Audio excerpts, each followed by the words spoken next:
দেখুন নিউজ। মুরব্বি মুরব্বি উহু উহু বলায় নাতনির শরীর গরম পানিতে ঝলসে দিলেন নানি। মুরব্বি মুরব্বি উহু উহু সোশ্যাল মিডিয়ায় এই বাক্যটি নিয়ে ব্যাপক ট্রল হয়েছে। অনেকেই মজা করছেন এই বাক্যটি ব্যবহার করে। এবার এই বাক্যটি নিয়ে মজা করতে গিয়ে গরম পানিতে শরীর ঝলসে গেল এক কিশোরী নাতনির। সংবাদ মাধ্যমে খবর, সেই কিশোরী নাতনি মজা করে তার দূর সম্পর্কের নানিকে মুরব্বি মুরব্বি উহু উহু বাক্যটি বলায় ক্ষুব্ধ হয়ে নানি তার নাতনির শরীরে গরম পানি ঢেলে দেন।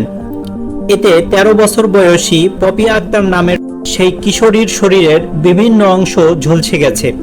ঘটনাটি ঘটেছে চট্টগ্রামের আনোয়ারা উপজেলার জুইদন্ডি ইউনিয়নের ওয়াজের বাড়িতে। কিশোরীটি চট্টগ্রাম মেডিকেল কলেজে বর্তমানে চিকিৎসাধীন।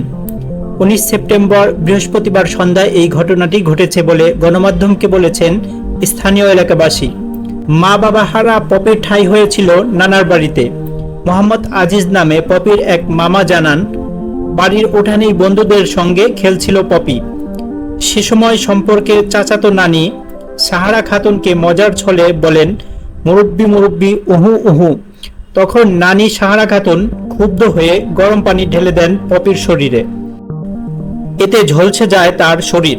প্রথমে তাকে আনোয়ারা উপজেলা স্বাস্থ্য কমপ্লেক্সে নেওয়া হলেও চিকিৎসকরা তার শরীরের ক্ষত গুরুতর হওয়ায় উন্নত চিকিৎসার জন্য চট্টগ্রাম মেডিকেল কলেজ হাসপাতালে পাঠায়।